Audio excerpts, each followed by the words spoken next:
తినక్క ధిన్ తక్క తక్క ధిన్ తినక్క ధిన్ అబ్బబ్బా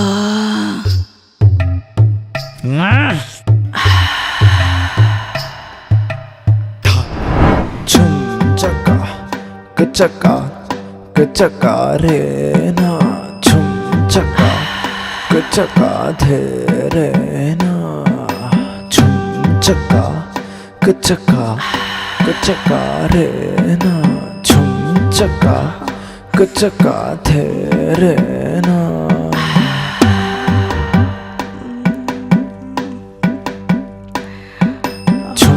చక్క కచక్క ధేరేనా. నీలు నీకు ఎంతమంది పిల్లలు కావాలి? ఈ జనరేషన్లో అందరూ ఇద్దరు పిల్లల్నే కంటున్నారు కదా. అబ్బా మనం కూడా అందరినీ ఫాలో అవ్వాలా? మరి ఓల్డ్ స్టైల్లో 1 డజన్ మందిని కనేద్దామా? డజన్ మందా? మరి ఎలాగో మన ఇల్లు చాలా పెద్దది, హ్యాపీగా ఆడుకుంటారు. వామ్మో, నాకు పెద్ద పనే పెట్టావుగా. శేఖర్ గారి పిల్లడానికి ఆ మాత్రం పని తప్పదు కదా.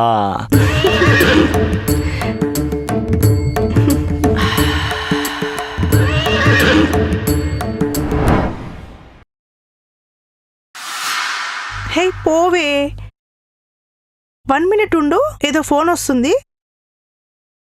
హలో, అవునండి, మీరెవరు? అవును, ఏమైంది? అయ్యో, ఎప్పుడు? అయ్యో,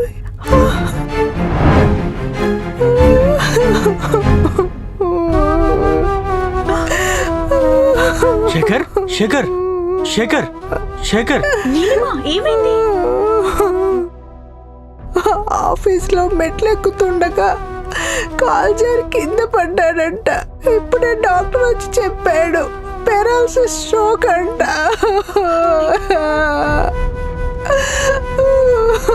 ప్లీజ్ నీలు ఏడవకు, నీకు మేమంతా ఉన్నాం. మా బ్యాచ్లో బెస్ట్ క్రికెట్ ప్లేయర్ వీడు, అలాంటిది వీడికి ఇలా జరగడం, అయ్యో. నీకు మేమంతా ఉన్నాం.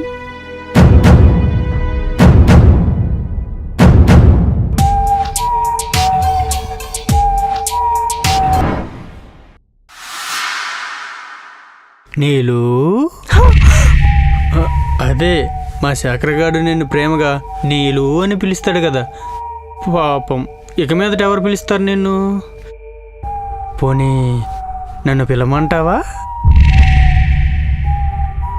చెప్పు నీలు, పిలవమంటావా? హే, కోపంలో బలి అందంగా ఉన్నావు తెలుసా? ఏంటి చిరగబడుతున్నావు? వాడేమో మంచాన పడ్డాడు.